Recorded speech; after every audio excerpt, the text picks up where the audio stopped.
First year के बच्चे इतने कंफ्यूज रहते हैं, हार्ट की एनाटॉमी समझ ही नहीं पाते।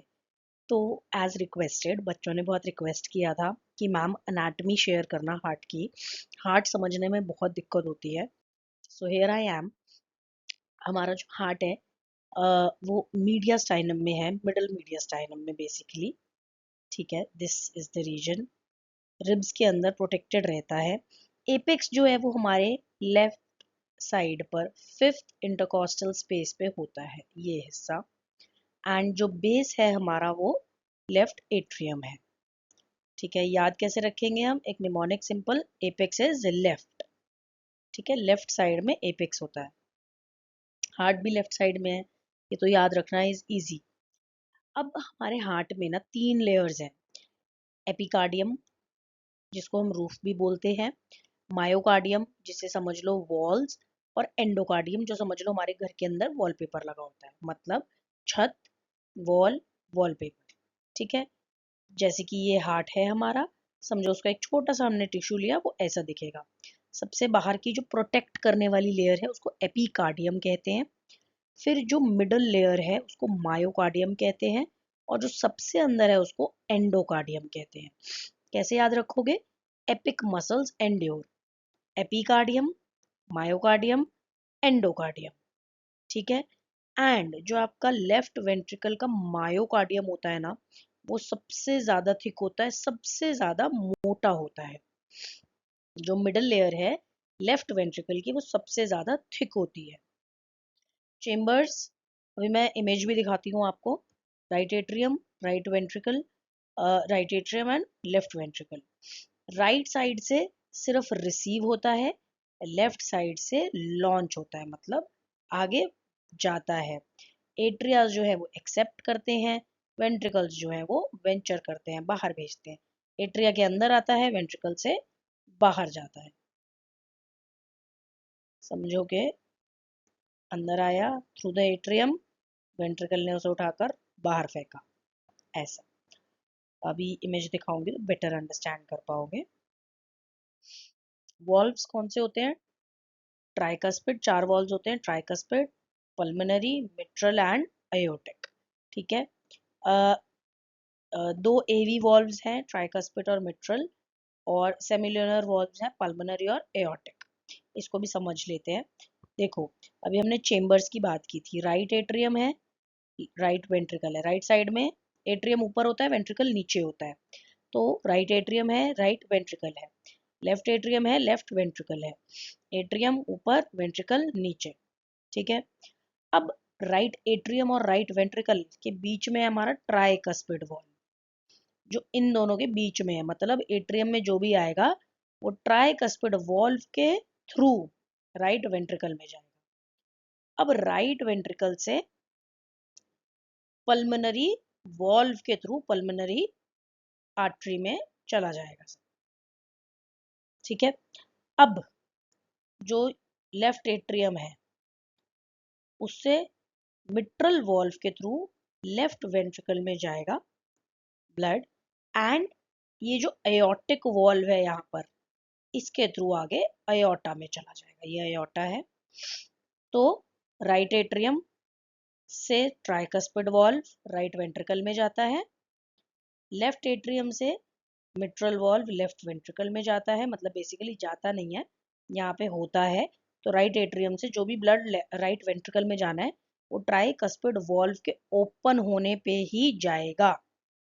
ठीक है, ट्राइकस्पिड वॉल्व बेसिकली एक खिड़की समझ लो, जो बंद रहती है। जब ऊपर से कुछ नीचे जाना होता है तो वो खिड़की खुल जाती है, फिर वो वापस बंद हो जाती है। ठीक है, सिंपल इसका निमोनिक क्या है? Try pulling my aorta, tricuspid, pulmonary, mitral and एयोर्टिक।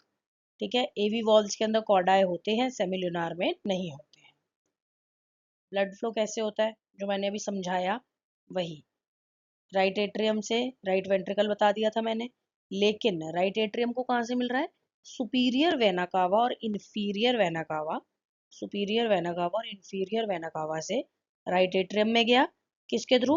Tricuspid valve के थ्रू राइट वेंट्रिकल में, फिर पल्मोनरी वॉल्व के थ्रू पल्मोनरी आर्टरी में। पहले हम सिर्फ इतना पार्ट समझ लेते हैं। ये जो इतना पार्ट है इसको समझ लेते हैं।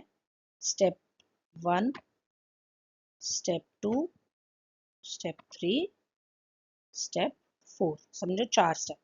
ठीक है, तो सुपीरियर वेना कावा से राइट एट्रियम में गया, ये हुआ स्टेप 1। राइट एट्रियम से राइट वेंट्रिकल में गया, मतलब ट्राइगस्पिड वॉल्व के थ्रू, ये हुआ स्टेप 2। राइट वेंट्रिकल से हमारा पल्मोनरी वॉल्व में गया, स्टेप 3। पल्मोनरी आर्टरी तक आ गया, स्टेप 4। ठीक है, अब पल्मोनरी आर्टरी जो है वो आगे लंग्स को भेज देगी, यहाँ से आगे आपकी लंग्स हैंड ओवर ले लेंगी। अच्छा, अब ये और ध्यान रखना, जो ब्लू है ना, ब्लू कलर जो दिखा रहा है वो दिखा रहा है डीऑक्सीजनेटेड ब्लड। ठीक है, और जो रेड दिखा रहा है इधर वो है आपका ऑक्सीजनेटेड ब्लड। ठीक है, तो अब लंग्स में चला गया। एक और चीज ध्यान रखने वाली है कि पल्मोनरी आर्टरी से देखो, वैसे तो पूरे शरीर के अंदर आर्टरीज जो है वो ऑक्सीजनेटेड ब्लड कैरी करती हैं, लेकिन सिर्फ हार्ट में आर्टरी जो है वो डीऑक्सीजनेटेड ब्लड कैरी कर रही है। ये जरूर बात याद रखना, बड़ी इंपॉर्टेंट बात है। फिर अब आ जाते हैं लंग्स पे। लंग्स पे आए, वहां से पल्मोनरी वेन्स के थ्रू लेफ्ट एट्रियम में आया, स्टेप 1। मिट्रल वॉल्व के थ्रू लेफ्ट वेंट्रिकल में गया, स्टेप 3। एओर्टिक वॉल्व के थ्रू एओर्टा में गया, स्टेप 3। अब पल्मोनरी वेन से वापस आएगा। देखो रेड दिख रही है पल्मोनरी वेन, ये रही पल्मोनरी वेन, रेड दिख रही है। ऑक्सीजन, पहली बार जीवन में हार्ट में वेन्स जो है वो ऑक्सीजनेटेड ब्लड लेकर आती है। ठीक है, गया कहाँ, लेफ्ट एट्रियम में, विच इज अगेन स्टेप 1। फिर उसके बाद लेफ्ट वेंट्रिकल में गया through the mitral valve, step 2।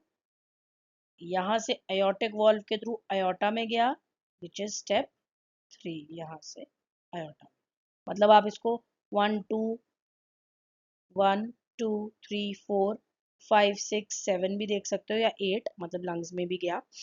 और नहीं तो आप डायरेक्टली 1 2 3 1 2 3 हार्ट के अंदर, मतलब जैसे कि you can differentiate with right side का conduction and then left side का कंडक्शन। वो जो आपको इजी लगे आप वो मेथड यूज कर सकते हो। And if you want a screenshot, आप इसका एक स्क्रीनशॉट भी ले सकते हो। तो मैं थोड़ा सा क्लियर आउट कर देती हूँ सो दैट अगर आप लेना चाहो।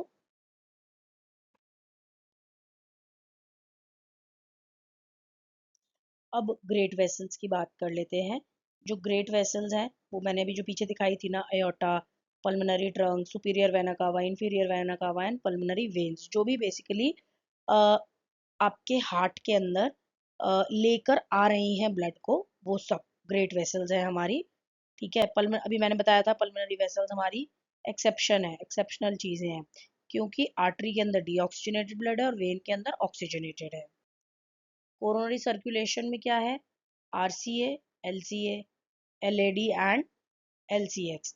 ये है क्या, राइट कोरोनरी आर्टरी।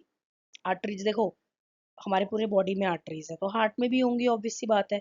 तो जो मेजर आर्टरीज हैं वो राइट कोरोनरी आर्टरी है, लेफ्ट कोरोनरी आर्टरी है, left ascending, left anterior descending artery है, और लेफ्ट सर्कमफ्लेक्स आर्टरी है ये। ठीक है, जो लैड है, LAD, लेफ्ट एंटीरियर डिसेंडिंग, सबसे ज्यादा यही ब्लॉक होती है, इसीलिए इसको विडो मेकर भी बोलते हैं। मेजरली कॉमनली जो ब्लॉकेज आती है, बोलते हैं ना हार्ट में ब्लॉकेज आ गई, स्टंट डलेगा, वो बेसिकली लैड का ही होता है, मोस्ट कॉमन। कंडक्टिंग सिस्टम क्या है, अब कंडक्शन जा कैसे रही है, जो हार्ट को सिग्नल मिल रहा है वो कैसे मिल रहा है, तो SA नोड से फिर AV नोड, फिर bundle of his and purkinje fibres. Basically यहाँ पे SA नोड होती है which is also known as the pacemaker of the heart, वहां से AV नोड पे इम्पल्स जाती है, AV नोड से नीचे बंडल ऑफ हिज पे जाती है, एंड बंडल ऑफ हिज से आगे पुरकेंजी फाइबर्स तक आगे पूरे हार्ट में सर्कुलेशन चली जाती है, कंडक्शन होता है नर्व इम्पल्स का। ठीक है, याद रखने का इजी वे क्या है, सेव हिज बंडल प्लीज। ठीक है, एस ए नोड से ए वी नोड तक his bundle, bundle of his, and please से पुरकेंजी, पुरकेंजी फाइबर्स। अब ये आपके लिए है सवाल, सबसे थिकेस्ट चैम्बर कौन सा है, हमने इस बारे में बात करी है। एल ए और एल वी के बीच में कौन सा वॉल्व है, लेफ्ट एट्रियम और लेफ्ट वेंट्रिकल के बीच में। कौन सी आर्टरी को विडोमेकर बोलते हैं, और कंडक्शन का सीक्वेंस क्या है। ये सब आप कमेंट्स में बताओ अगर आपको आज का पूरा लेसन जो है वो समझ आ गया है। कुछ कंफ्यूजन है तो कमेंट्स में फिर भी मुझसे आप पूछ सकते हो, बट इन 4 सवालों का आप जवाब दो, ये इस ही वीडियो में पूरा मैंने कवर किया है। Thank you for watching, subscribe for more such videos.